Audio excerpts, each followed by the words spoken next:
کسی دور میں ہمارے ہاں قنوت نازلہ کا اہتمام ہوتا تھا اور اس کا ٹرانسلیشن ویسٹرن میڈیا میں پبلش ہوا، تو باہر سے تقاضا آیا کہ یہ قنوت نازلہ ختم کرواؤ۔ ان کو بھی ڈر ہے کہ مسلمانوں کی دعائیں قبول ہو گئی تو ہمارا بیڑا غرق نہ ہو جائے، اتنا ڈر تو شاید ہے ان کو۔ اور محکمہ اوقاف کی مساجد میں ایک دور گزرا کہ قنوت، محکمہ اوقاف کی مساجد گورنمنٹ کے انڈر میں ہوتی ہیں اصل میں، تو ایک دور گزرا کہ قنوت نازلہ کا اہتمام کرنے سے منع کر دیا گیا۔ کبھی سعودی عرب میں یہ جو یہود غاصبین ظالمین کے لیے دعائیں ہوتی بلکہ بد دعائیں ہوتی تھیں حرمین شریفین میں، اس کو بھی روکا گیا۔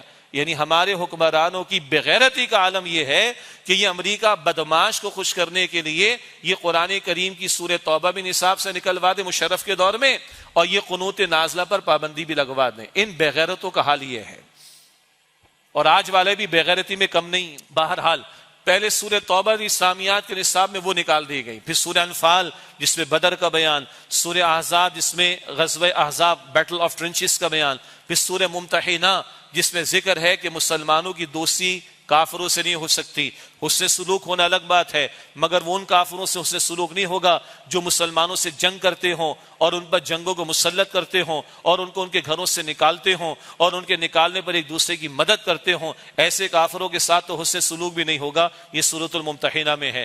اتنا تو انہوں نے بھی پڑھ رکھا ہے کافروں نے۔ مسلمان بچوں کو اگر اسلامیات میں سورہ انفال بدر کا بیان، سورہ احزاب بیٹل آف ٹرنچز پڑھا دی گئی، اور اگر سورہ ممتحنہ کفار کے بارے میں کیا رویے ہونے چاہیے، اور سورہ توبہ میں مشن محمد مصطفیٰ علیہ السلام کو پڑھا دیا گیا، تو یہ مسلمان تو بچے تو مجاہدانہ تربیت کے ساتھ پرمان چڑھیں گے۔ تو امریکہ بدماش کے کہنے پر ہمارے جنرل مشرف نے ماضی میں یہ صورتیں اسلامیات سے نکلوائیں، اور اب اسلامیات کے سلیبس میں گنتی کی 25 آیات رہ گئی میٹرک کے سلیبس میں ہمارے صوبے سندھ میں، گنتی کی 25 آیات، وہ بھی رٹا لگا کے بچے پاس تو کر لیتے، مگر کیا تربیت ہو رہی؟ کچھ نہیں۔ بچوں کی کیا بات کریں، بڑوں کو نہیں پتا۔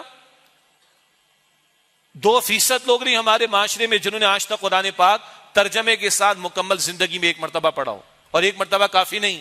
اللہ چاہتا ہے فجر میں قرآن، ظہر میں قرآن، عصر میں قرآن، مغرب میں قرآن، عشاء میں قرآن، ہے ہی نہیں۔ ہاں، غزہ کے بچے، شہید ہونے والے بچے جب وہ زخمی ہوتے تو وہ قرآن سنا دیتے ہیں، وہ غزہ کی بچیاں قرآن سنا دیتی،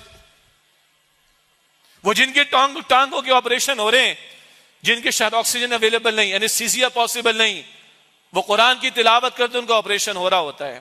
وہ ہمیں غیرت دلا رہے ہیں، یہ امت جو بغیرت ہو چکی ہے اس کو غیرت دلا رہے ہیں۔ قرآن اٹھاتا ہے بندے کو، قرآن ایمان کی دولت دیتا ہے، قرآن کھڑا کرتا ہے بندے کو، مگر آج تو امت سو رہی، بغیرت بنی ہوئی امت آج، عظیم اکثریت اس کی، عظیم اکثریت۔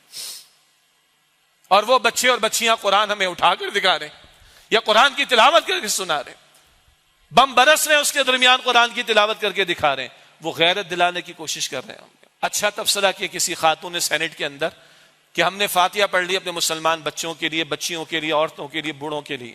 ایک فاتحہ ہمیں اس امت کے لیے پڑھ لینا چاہیے، اس امت کے حکمرانوں کے لیے پڑھ لینا چاہیے، اس امت کے مقتدر طبقات کے لیے پڑھ لینا چاہیے، جن کے لیے ڈوب مرنے کا مقام ہے کہ وہ کھڑے ہو کر بات کرنے کو تیار نہیں ہے۔